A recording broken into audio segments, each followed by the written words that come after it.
Ողջույն։ Փաստացի մի խումբ Մոսկվա բնակ հայեր եւ Նիկոլ Փաշինյան այն մարդիկ են, որոնք կարողանում են Ռուսաստանը մի քանի ժամով դարձնել ժողովրդավարական երկիր։ Հիշեցնեմ, Ռուսաստանն այն երկիրն է, որտեղ նույնիսկ եթե մեկ հոգի դատարկ ցուցապաստառը պարզած կանգնի փողոցում, բառացիորեն մեկ րոպե անց այդ երկրի ուժայինները կհայտնվեն ու այդ ցուցապաստառով նրա բերանը կփակեն եւ կտանեն անհայտ ուղղությամբ։ Նման դեպքերը բազմաթիվ են։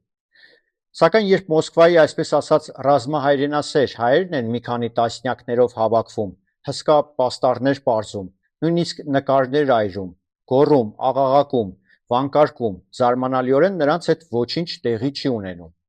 Իսկ տեղի չի ունենում, որովհետև Նիկոլ Փաշինյանն է գտնվում Մոսկվայում։ Այո, Ռուսաստանի համեմատ անչափ ժողովրդավար երկրի ղեկավարը հենց ոտքը դնում է Մոսկվա, այդ երկիրը միանգամից փոխակերպվում է։ Տեղի հայերը դառնում են ժողովրդավարության խիզախ մարտիկներ։ Եվ սա ոչ թե սարկազմ է, այլ ցավալի իրականություն։ Նիկոլ Փաշինյանի ցանկացած այց Մոսկվա ուղեկցվում է տեղացի որոշ հայերի բողոքի ակցիաներով։ Այն հայերի, որոնք 2020 թվականի պատերազմի օրերին եւ դրանից հետո երբեք չեն համարձակվել բողոքի ակցիաներ կազմակերպել Ռուսաստանում Ադրբեջանի դեսպանատան մոտ, չեն համարձակվել ռուսական իշխանություններին մի թթու խոսք ասել, երբ ռուսական խաղապահների համաձայնությամբ եւ նրանց աչքի առաջ Արցախը ենթարկվեց ռազմական ագրեսիայի եւ հայաթափվեց, երբ Հայաստանի տարածքի որոշ մասը օկուպացվեց, իսկ մեր այսպես ասած դաշնակից Ռուսաստանը չտեսնելու տվեց։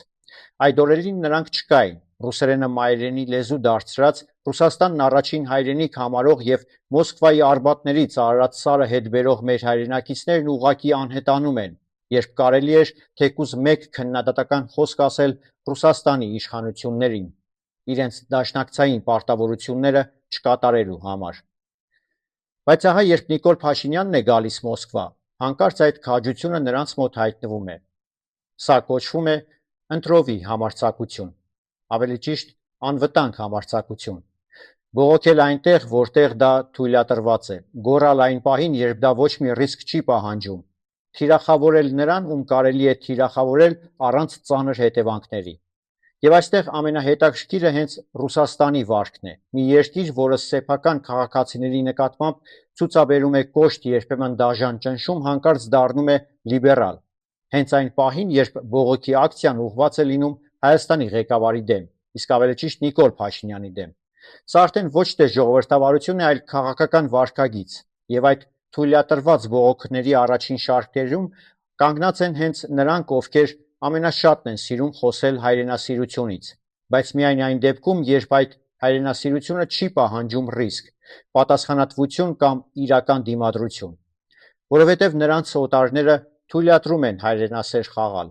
հայրենասեր խաղալ օտար լեզվով, օտար մայրաքաղաքներում։ Ես Մկրտիչ Իսրայելյանն եմ, կհանդիպենք։